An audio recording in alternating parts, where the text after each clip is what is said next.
नमस्कार, बिहार मिथिला न्यूज में आपका स्वागत है। मैं हूं मनोज। देखिए, दरभंगा के लॉ एंड ऑर्डर को मजबूत करने की जिम्मेवारी पुलिस कप्तान के कंधों पर होती है। हम बता दें, जगन्नाथ रेड्डी जला रेड्डी जब से पदभार ग्रहण किए हैं, उनकी निगाहें विभाग के सभी बिंदुओं पर होती है।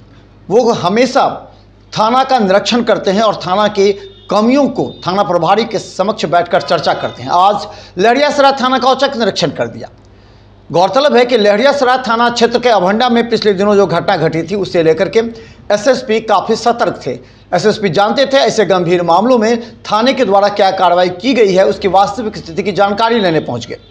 उन्होंने लंबित कांडों के अनुसंधान के अलावा गुंडा पंजी पर विशेष बल दिया। हम बता दें, हमारी भी एसएसपी से जब वार्ता हुई थी, उन्होंने भी कहा था कि ऐसे गुंडा पंजी को तैयार करना लॉ एंड ऑर्डर को कंट्रोल करने जैसा होता है, क्योंकि आपके क्षेत्र में जो भी उचक्के लफंगे या फिर उपद्रवी हैं, उनको अगर गुंडा पंजी में दर्ज कर दिए तो अपने आप आपका इलाका क्षेत्र शांत हो सकता है। ऐसे में कई वर्षों से बाबूराम के समय से ही गुंडा पंजी का प्रारंभ किया गया था।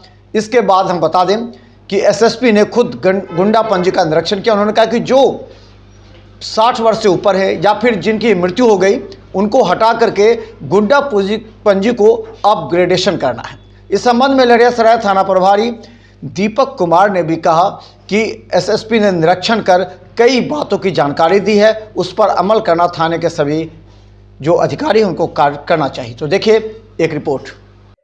वरीय पुलिस अधीक्षक दरभंगा द्वारा 8 जनवरी को लहरियासराय थाना का निरीक्षण किया गया। निरीक्षण के क्रम में विभिन्न पंजी जैसे दागी पंजी, अपराध पंजी, जेल से छूटे हुए अपराधियों की पंजी, चौकीदार परेड, केस डिस्पोजल, दैनिकी पंजी, ओडी पंजी, गुंडा पंजी, अपराध अनुसंधान पंजी सहित अन्य प्रकार के पंजियों का बारीकी से जांच कर लहरियासराय थाना अध्यक्ष सहित अन्य पुलिस पदाधिकारियों को आवश्यक दिशा निर्देश दिए गए।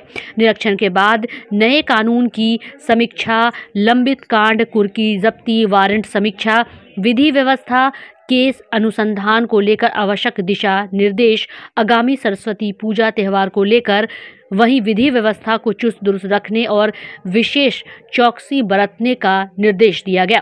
आपको बता दें कि अपराध नियंत्रण हेतु 24 घंटे की गश्ती एवं असामाजिक तत्वों पर नजर रखने का भी निर्देश दिया गया। वहीं पुलिस पदाधिकारी कर्मी के आवासन स्थल का भी निरीक्षण किया गया एवं साफ सफाई को लेकर आवश्यक दिशा निर्देश भी दिए गए।